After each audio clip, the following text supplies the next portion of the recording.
অঞ্জনা ও তার শিশুপুত্র হনুমান।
অসুস্থ হয়ে পড়ে রয়েছে, তাকে কোন রকম রোগ থেকে ছাড়ানো যাচ্ছে না।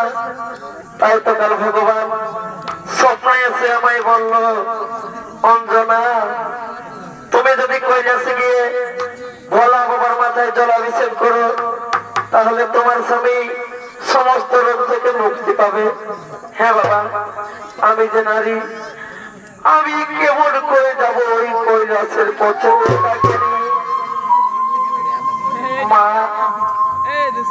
মা গো, তুমি কোনো চিন্তা করো না মা, আমি যাবো না তোমার সাথে ওই কৈলাসে ভগবানের মাথায় জলাভিষেক করতে। আমাকে তোমার সাথে নিয়ে চলো না। না বাবা হনুমান, তুই কি করে যাবি বাবা কৈলাসের ওই দুর্গম পথে? তোর পথে পায়ে ব্যথা পাবে। আমি মা হয়ে কেবল করে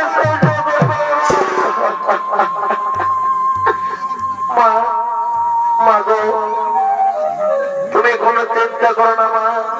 দেখবে মা, ভোলা বাবার আশীর্বাদে আমার কোনো কিছু অসুবিধা হবে না মা। আমাকে তোমার সাথে নিয়ে চলো। হ্যাঁ বাবা, তাই চল, আমরা মা ছেলে কৈলাসের পথে ভ্রমণ করি।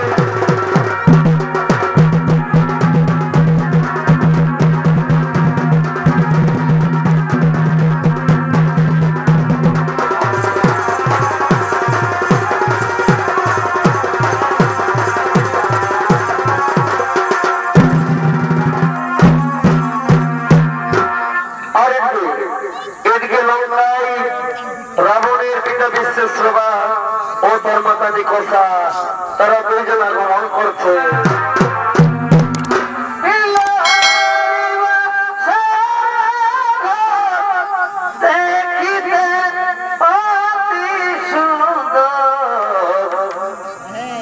চিত্রপথ নাহি ছিল,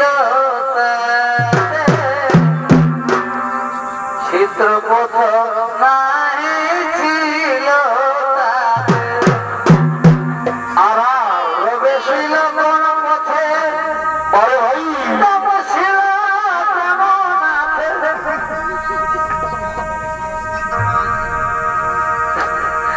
প্রবেশিল কোন পথে? আর তপশিল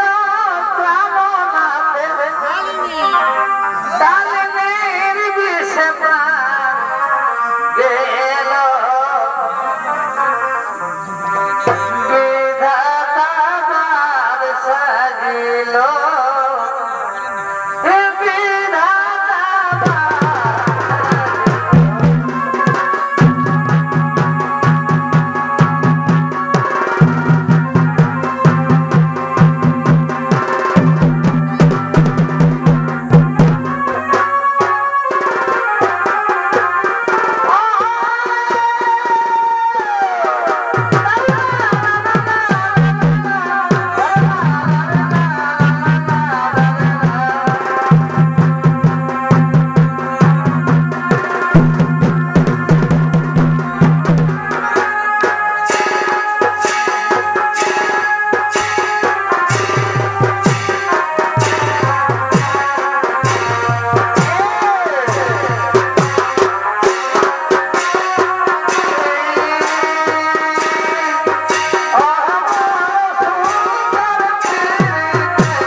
চাও না? হ্যাঁ হ্যাঁ স্বামী, আমি আমার পুত্রকে চির অমর করে রাখবো, তার সমুদ্র যেন কেউ না থাকে পৃথিবী মাঝারে। এই নিকষা, মনে পড়ে তোমার কিছু ব্রহ্মদেবের কথা? একমাত্র নর ও বানরের হাতে হবে রাবণ নিধন। না না স্বামী না, আমি আমার পুত্রের মৃত্যু কথা শুনতে চাই না। এ কথা তুমি মুখে উচ্চারণ করো না। তুমি কি ভেবেছো একমাত্র নর ও বানরের হাতে হবে রাবণ নিধন? তাই তো আমি তোমায় আগে থেকে সাবধান করে দিলাম নিকষা। এরপর তুমি যা ইচ্ছা তাই করতে পারো। আমি এরপর আসছি নিকষা, আমি আসি।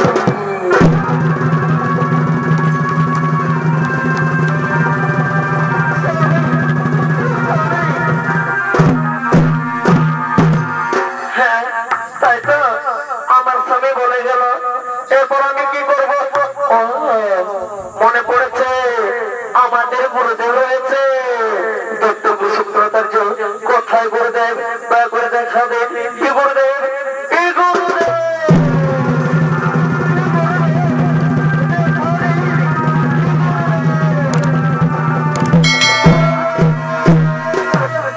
কি প্রণাম তব চরণে গুরুদেব। বলো বলো পুত্র নিকষা, এই সময় মনে কেন করে তো স্মরণ? হ্যাঁ গুরুদেব, হ্যাঁ গুরুদেব, আপনি তো সবাই জানেন আপনি হলেন দৈত্য পুরুষের প্রতারিত, দৈত্যদের রক্ষা করা হলো আপনার কাম। তাই বলুন গুরুদেব, আমি আমার পুত্রকে কেমন ভাবে চির অমর করে রাখবো ধরণী মাদারে? এই কথা শুনুনি কথা, তুমি মোটামুটিদের এক কষি যাও, তারপর তোমার সৈন্যদল মায়াজাল সৃষ্টি করে ওই বানরকে পথের মধ্যে আটকে তাকে মেরে ফেলো। তবে কি তোমার পুত্র রাবণ চির অমর হয়ে থাকবে ধরণী মাঝারে? হ্যাঁ গুরুদেব, আপনি ঠিকই বলেছেন, আমি তাই করবো। আপনি এরপর আসুন গুরুদেব, আপনি আসুন, আপনি আসুন, আপনি আসুন। ও আমি তোকে বলতে পারবো না, আমি এক করছি, আমি মায়াবী, মায়াদের সৃষ্টি করে পথের মধ্যে তোকে মেরে ফেলবো। কোথায় আমার মন্দির শুনে শুনে বল, তোরা তোমার তৈরি ছিল।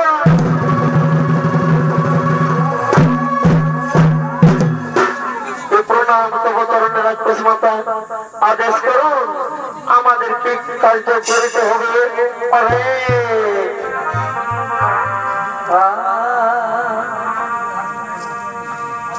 ওরে আছে কোনা ঘুম ঘরে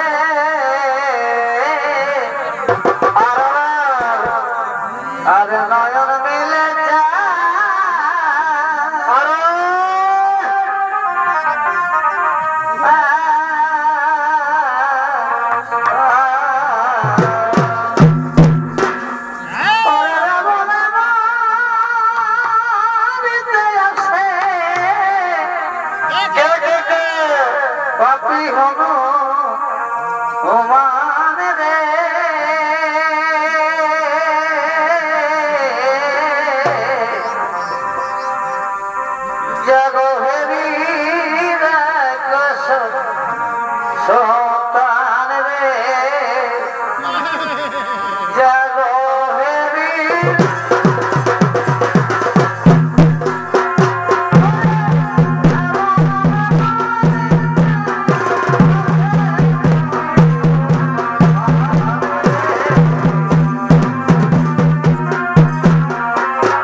তারপর সকলে কান খুলে শুনে যা ওই শিশু বানরকে আমার হত্যা করতে হবে। চল আমরা এক্ষুনি ছুটে চলি সেই কৈলাসের